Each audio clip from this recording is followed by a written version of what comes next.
এই বহিরাগত সন্ত্রাসীদেরকে নিয়ে এসে ছাত্রলীগ, যুবলীগ, আওয়ামী লীগ এবং পুলিশ সহ খুনি হাসিনার পেটো বাহিনী নিয়ে এসে আমাদেরকে হামলা করেছিল, আমাদের ভাই বোনদেরকে মেরে রক্তাক্ত করেছিল। তার প্রতিচ্ছবি আজকে আমরা শাহবাগ থানায় দেখতে পেয়েছি।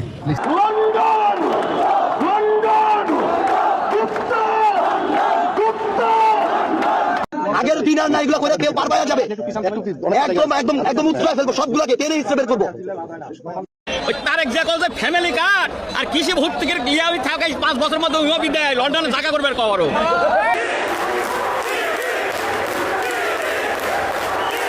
বিরাট বিরাট অরাজনৈতিক শক্তি অবিশ্বাস্য সমর্থন পাচ্ছে জামাত জোট, যার ফলে ক্ষমতা আসার 2 মাস পূরণ হওয়ার আগেই বিএনপি একলা হয়ে গেছে।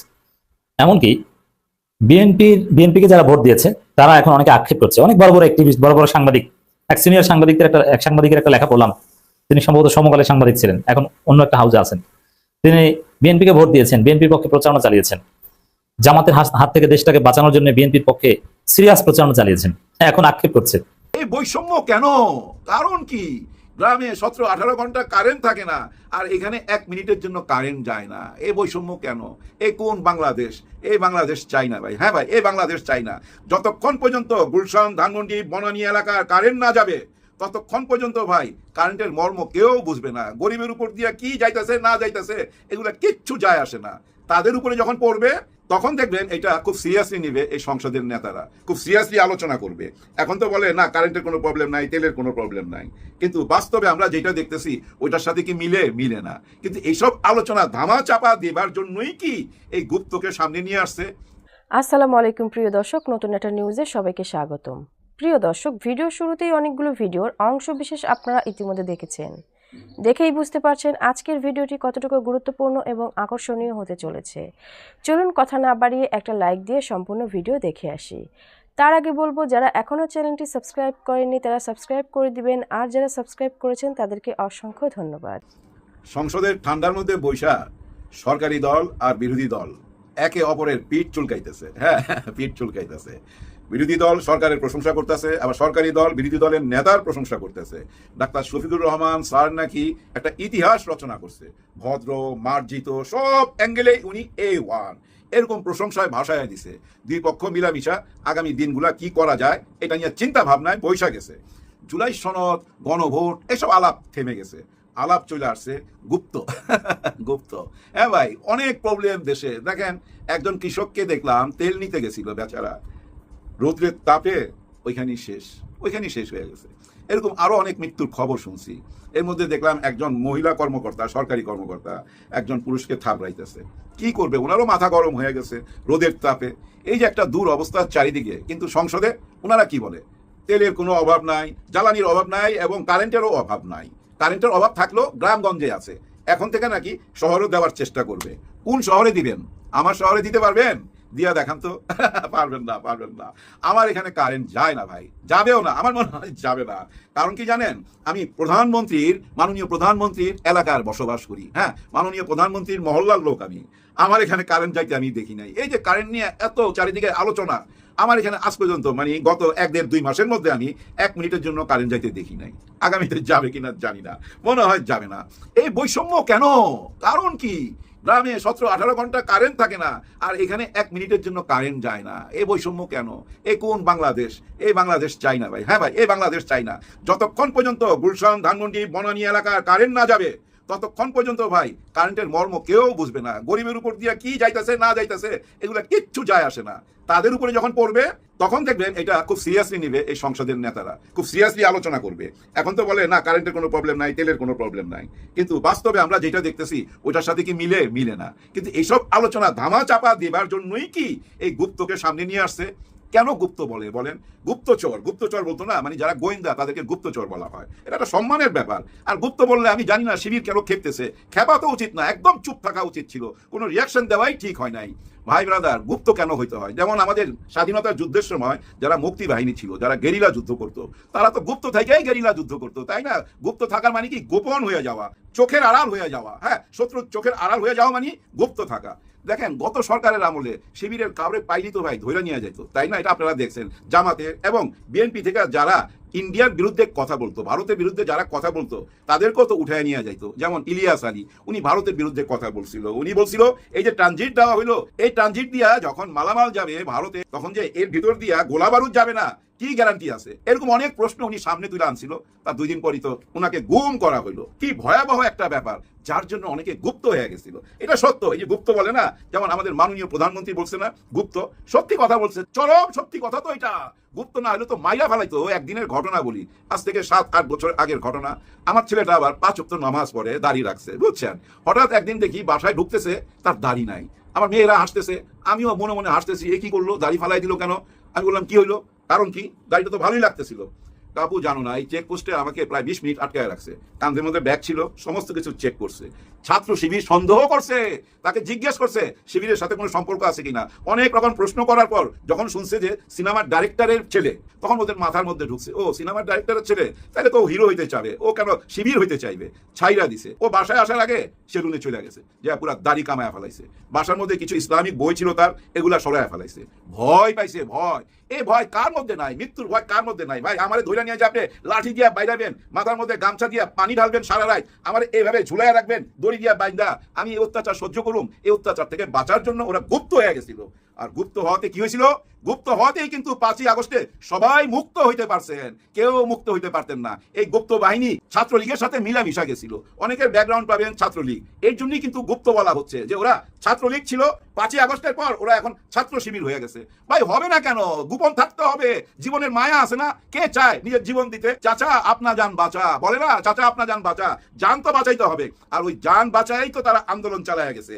ভাই ব্রাদার, এই যে জামাত ইসলাম, এদের জন্মের পর থেকে এই পর্যন্ত 4 থেকে 5 বার নিষিদ্ধ হয়েছে। শেখ হাসিনা যাওয়ার 3-4 দিন আগেও নিষিদ্ধ কইরা গেছে। আর শিবিরের প্রতি কি ব্যবহার করতো আগের সরকার, এটা তো আপনারা জানেন। তারা গুপ্ত হয়েছিল ওই জন্য। এটা একটা সম্মানের ব্যাপার। এটা বললে কেন খেপবেন? কেন আপনারা বলেন না আমি কে তুমি কে, গুপ্ত গুপ্ত, এটা বলেন না কেন?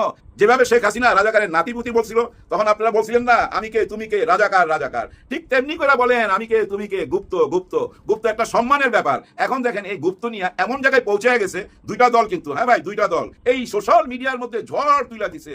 এই এরে আঘাত করতেছে, এই এরে আঘাত করতেছে। আঘাতের পর্যায়ে এমন জায়গায় চলে গেছে যেটাকে নোংরামিও বলতে পারেন। হ্যাঁ নোংরামিও বলতে পারেন। অনেক কিছু নোংরামি হচ্ছে যেটা মেনে নেওয়া যায় না। কিন্তু আমার যে বয়স, ওই বয়স থেকে যেটা আমি ভাবতেছি যে এটা মেনে নেওয়া যায় না, কিন্তু পোলাপান্ত ভাই অন্যরকম। দেখেন না ওই যে মিলন সাহেব, শিক্ষামন্ত্রী মিলন সাহেব, কি জানি একটা কথা বলছিল, ওইটা নিয়ে কিভাবে ভাইরাল হয়েছে। লেখাপড়া করতে হবে, নকল করা চলবে না, আমি বলতে পারলাম না। এই কথাগুলাই ছাত্ররা বইলা সোশ্যাল মিডিয়া ভইরা ফেলাইছে, ট্রল করতেছে, হাসি তামাশা করতেছে। কেন করতেছে? এটা ছাত্রদের দোষ না ভাই। এই যে আমাদের মিডিয়া আছে না, একটা ভিউ ব্যবসা। মিডিয়া যায় ওদেরকে এমন একটা প্রশ্ন করে যে প্রশ্নের উত্তরটাই ওরকম হয়, প্রশ্নটাকে কেটে ফেলে, উত্তরটা আপনাদের সামনে দেখায় ওইটাকে ভাইরাল করে। কি করবেন বলেন? ছাত্ররা তো আর ওই চ্যানেলগুলোর ভিতরে যায় ইন্টারভিউ দিয়ে আসে নাই, ওরাই আসছে ছাত্রদের কাছে। ওরা চায় এমন প্রশ্ন করে যেন ছাত্ররা উল্টাপাল্টা জবাব দেয়। বুঝছেন ব্যাপারটা? ধরেন আমি একজন সাংবাদিক, আমি একজন ছাত্রকে জিজ্ঞেস করতেছি, এই শিক্ষামন্ত্রী তো বলছে যদি তোমরা নকল করো কান ধরে বের করে দিবে। এই যে আমি বললাম কান ধরে বের করে দিবে, এটা কিন্তু আমি যুক্ত করলাম ওকে খেপাইবার জন্য। ও এখন খেপা গিয়া মনে মনে খেপা যাইতো, আমার কান ধরবে, আমার বাবি তো আমার কান ধরে না, ওই শিক্ষামন্ত্রী কেন আমার কান ধরবে? যার জন্য ওরকম উল্টাপাল্টা উত্তর দেয়। আর সেগুলাই ভিউ ব্যবসা হচ্ছে, এইভাবেই পচানো হচ্ছে। কিছু করার নাই, যুগটাই তো অন্যরকম। যার জন্য গুপ্ত নিয়ে এত কথাবার্তা। ওরা গুপ্ত থাকার কারণেই তো সবাই মুক্ত হইতে পারছেন। সবাই আজকে আমরা যারা আছি, যারা বড় বড় কথা বলতেছি, যারা এই নির্বাচন করে সংসদে চলে গেছি, এই যে 300 এমপি আছে, মন্ত্রী আছে, সবাই মুক্ত হয়েছেন কি কারণে, কিভাবে? এই 5ই আগস্টে এই গুপ্তরাই আপনাদেরকে মুক্ত করছে। এটা মাথায় রাখতে হবে। আর প্রথম দিকে যে একটু ইঙ্গিত দিলাম, ঠান্ডার মধ্যে বৈশা ওনারা কিন্তু মিল মহব্বতের মধ্যে আছে, একজন আরেকজনের পিঠ চুলকাইতেছে, মজায় সময় কাটাইতেছে। আর আপনারা এই রোদ্রের মধ্যে, তাপটা কি রে ভাই, ওর মধ্যে নিজেরা মারামারি করতেছেন। ওনারা এসিতে, আপনারা রোদ্রের মধ্যে। ব্যাপারটা বুঝার চেষ্টা করেন। আসলে হয়েছে কি ভাই, চরম সত্যি কথাটা বইলা বিদায় নিতেছি। দেখেন যে সরকারই আসে সে কিন্তু তার লোকজন সব জায়গায় সেট করে। এই যে 18 মাসের জন্য যে সরকার আসছিল তারা একই কাজ করছে, এর আগে যারা ছিল তারা একই কাজ করছে, এর আগে যারা ছিল তারাও একই কাজ করছে, এখনো একই কাজ করতেছে। কিন্তু সব জায়গায় লোকজন দেওয়ার পরও একটা জায়গা খালি, সেটা সবচেয়ে ভয়াবহ জায়গা। ওইখান থেকেই আন্দোলনের জন্ম হয়, ওইখান থেকেই তো বলে তুমি কে আমি কে, রাজাকার রাজাকার। ওই জায়গাটা দখল করতে হবে। ওই জায়গাটা এখনো ছাত্র শিবির বলেন বা জামাত বলেন অথবা যারা জুলাই বিপ্লবের সাথে জড়িত ছিল, আমি বলতে চাচ্ছি আমাদের শিক্ষাঙ্গনের কথা, এই শিক্ষাঙ্গনগুলা কিন্তু ওনাদের হাতে নাই। এই শিক্ষাঙ্গনগুলা কিন্তু চলে গেছে শিবিরের হাতে। ডাকসুর নির্বাচন থেকে শুরু হয়েছে, তারপরে 5টা বিশ্ববিদ্যালয় ওনাদের হাতে চলে গেছে। এই জায়গাটাই ভয়, যদি কোনো আন্দোলনের ডাক দেয় তাহলে তো প্রথম আন্দোলনটা কই থেকে শুরু হয়? ওই বিশ্ববিদ্যালয় থেকে। ওই ছাত্ররাই প্রথম শুরু করে। হ্যাঁ ভাই, অতীতের দিকে তাকান, যত আন্দোলন হয়েছে আপনি ভাষা আন্দোলন থেকে নিয়ে এই 5ই আগস্টের আন্দোলন পর্যন্ত এবং এরশাদ আমলও ওই ছাত্ররাই আন্দোলন করছে। তারাই শুরু করলে দেশের মজলুম মানুষরা তাদের পিছনে দাঁড়ায় যায়। এই জায়গাটায় ভয়, এই ভয়ের কারণেই ওই জায়গাটা দখল করতে হবে। আগামীতে আরো এটা বাড়বে, কিন্তু দেখবেন এই দুই দলের মানে ছাত্র দল ভার্সেস এই ছাত্র শিবির, এদের গন্ডগোল আরো বাড়বে এবং হতাহত হইতে পারে। কোনো গ্যারান্টি নাই ভাই, কোনো গ্যারান্টি নাই। কারণ কি জানেন, এরকম জিনিসপত্র নিয়ে রাস্তায় নেমে গেছে, অথচ গ্রেপ্তার হয়েছে, গ্রেপ্তার হয় নাই। গ্রেপ্তার যেহেতু হয় নাই, গ্যারান্টি দিয়ে বলতে পারি এটা বাড়তে থাকবে। হ্যাঁ, বাড়তে থাকবে, কেউ থামাইতে পারবেন না। কারণ এখন দখল নিতে হবে, সমস্ত বিশ্ববিদ্যালয় দখল নিতে হবে, পাহারায় রাখতে হবে। কোনো আন্দোলন যেন ওইখান থেকে না হইতে পারে, ওইটা ঠেকাইতে হবে। এটা মাথায় রাখেন। রাজনীতিবিদরা মনে করে কি জানেন, সেই 30 দশক 60 দশকের জনগণ এখনো আছে। না ভাই, সেই জনগণ নাই, সেই চোদু জনগণ নাই। জনগণ এখন রাজনীতি বুঝে। আপনাদের প্রত্যেকটা কথা, প্রত্যেকটা চরিত্র ওদের মুখস্থ। কে কোন কথা বলতেছেন, কে কোন কথা উল্টাইতেছেন, সব তাদের মুখস্থ। কাউরই বোকা বানাইতে পারবেন না। মানুষ শুধু অপেক্ষায় আছে। হ্যাঁ ভাই, অপেক্ষায় আছে। কতদিন অপেক্ষা করবে? আমার মনে হয় 180 দিন অপেক্ষা করবে। 180 দিনের একটা সময়সীমা আছে। এর মধ্যে জুলাই সনদপত্রের ঘোষণা আসতে হবে, গণভোটের অধিকার দিতে হবে, গণভোট মাইনা নিতে হবে। গণভোট মাইনা না নিয়ে আপনারা ওই ঠান্ডার মধ্যে বৈশা একে অপরকে প্রশংসা করবেন, একে অপরের সমালোচনা করবেন। আজকে দেখলাম একজন এমপি সাহেব চিৎকার করে বলতেছে, স্বাধীনতার ঘোষক হিসাবে শহীদ প্রেসিডেন্টের নাম এই সংবিধানে আনতেই হবে, এরকম ঘোষণা চাইতেছে। অর্থাৎ এই সংসদ চলাকালীনই শহীদ জিয়া রহমান প্রেসিডেন্টকে স্বাধীনতার ঘোষক হিসাবে ঘোষণা দিতে হবে। অথচ এই সংবিধানের মধ্যে আছে শেখ মুজিবুর রহমান, বঙ্গবন্ধু শেখ মুজিবুর রহমান এই দেশের স্বাধীনতার ঘোষক। ওইটা কি মুছে ফেলবেন, না ওনার পাশেই শহীদ প্রেসিডেন্ট জিয়া রহমানের নাম লিখবেন? আমরা কিন্তু ওই আগের জায়গায় আছি। 71-এর চেতনা, হ্যাঁ 71-এর চেতনা আমাদের ভিতরে না এমন ভাবে টকবক করে ওইখান থেকে আর বাইর হইতে পারি না। গত 55 বছর হয়ে গেল ওই একই জায়গায় আছি। ওইখান থেকে বাইর করে আনার জন্যই তো 5ই আগস্ট আসছিল, এই সংস্কার হয়েছিল।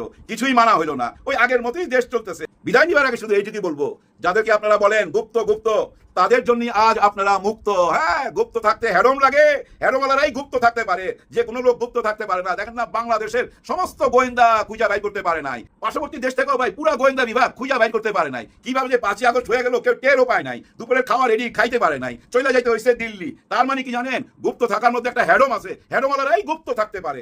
বিরাট বিরাট অরাজনৈতিক শক্তি অবিশ্বাস্য সমর্থন পাচ্ছে জামাত জোট, যার ফলে ক্ষমতা আসার 2 মাস পূরণ হওয়ার আগেই বিএনপি একলা হয়ে গেছে। এমনকি বিএনপিকে যারা ভোট দিয়েছে তারা এখন অনেকে আক্ষেপ করছে। অনেক বড় বড় অ্যাক্টিভিস্ট, বড় বড় সাংবাদিক, এক সিনিয়র সাংবাদিকের একটা লেখা পড়লাম, তিনি সম্ভবত সমকালের সাংবাদিক ছিলেন, এখন অন্য একটা হাউজে আছেন। তিনি বিএনপিকে ভোট দিয়েছেন, বিএনপির পক্ষে প্রচারণা চালিয়েছেন, জামাতের হাত থেকে দেশটাকে বাঁচানোর জন্য বিএনপির পক্ষে সিরিয়াস প্রচারণা চালিয়েছেন। এখন আক্ষেপ করছে, না বিএনপিকে ভোট দেওয়া ঠিক হয়নি, বিএনপি তো প্রতারক, সবাই বলছে। এমনকি অরাজনৈতিক শক্তির একটা বিরাট অংশ বিএনপির পক্ষে ছিল নির্বাচনে। দেখেন, অরাজনৈতিক নিরপেক্ষ শক্তি তারা বিএনপির পক্ষে থাকতে পারে, এটা অন্যায় নয়। যেমন আমরা নিরপেক্ষ অ্যাক্টিভিস্ট, কিন্তু নির্বাচনের সময় আমাদের একটা পক্ষ নিতে হয়। কারণ নির্বাচনে নিরপেক্ষ বলতে কিছু নেই, নির্বাচনে থাকে পক্ষ, ধানের শীষ দাঁড়িপাল্লা। এখানে নিরপেক্ষ বলতে আলাদা কোনো প্রতীক নেই। অতএব আপনাকে নাগরিক হিসেবে যে কোনো একটা পক্ষ নিতেই হবে। এই জন্য সাংবাদিক, বুদ্ধিজীবী, অ্যাক্টিভিস্ট তারা নির্বাচনের সময় একটা পক্ষ দিবে, এটা অন্যায় নয়। কিন্তু তারপরে সিভিল সোসাইটি এরা প্রেশার গ্রুপ হিসেবে কাজ করবে এবং নিরপেক্ষ ভূমিকা পালন করার চেষ্টা করবে। সংবাদ মাধ্যম, সাংবাদিক তারা হ্যাঁ প্রচারণার সময় তারা এথিক্স মেনটেন করবেন, নিউট্রালিটি মেনটেন করবেন, বাট সাংবাদিক ব্যক্তি তারা যে কোনো একটা পক্ষ নিতে পারে। ভোট দিতে হবে যে কোনো একজনকে, দুইজনকে তার ভোট দেওয়া যাবে না। তো এই জায়গায় অরাজনৈতিক গুরুত্বপূর্ণ সমস্ত অ্যাক্টরস বিএনপির পক্ষে ছিল, যার ফলে বিএনপি সহজে জিতেছে। কিন্তু তারা এখন সবাই আক্ষেপ করছে যে বিএনপিকে ভোট দেওয়া ঠিক হয়নি, বিএনপি তো প্রতারক, বিএনপি তো গুম আদালতে বাতিল করছে। যেমন মানবাধিকার সংগঠন, অনেক সিভিল সোসাইটি অনেকেই বিএনপির পক্ষে ছিল, কিন্তু যেই দেখছে বিএনপি গুম আদালতে বাতিল করছে, বিচার বিভাগের স্বাধীনতা খর্ব করছে, বিচার বিভাগকে কবজা করতে চাইছে, তারা এখন আক্ষেপ করছে যে না, এই বিএনপিতে ভোট দেওয়া তো ঠিক হয়নি। এখন তারা বিএনপি থেকে দূরে সরে গেছে। আর বিএনপি থেকে দূরে সরে গেলে অটোমেটিক্যালি তার সমর্থন জামাতে আসবে। এমন তো না যে বিএনপির বিরুদ্ধে আমরা আবার আওয়ামী লীগকে ফিরিয়ে আনবো, তারা কিন্তু আবার ওই লাইনে না। অথবা বিএনপির বিরুদ্ধে আমরা অন্য কোনো তৃতীয় শক্তি গঠন করবো, এটাও সম্ভব না। সংসদীয় রাজনীতি সারা পৃথিবীতে দ্বিদলীয় বৃত্তের মধ্যে আটকা থাকে।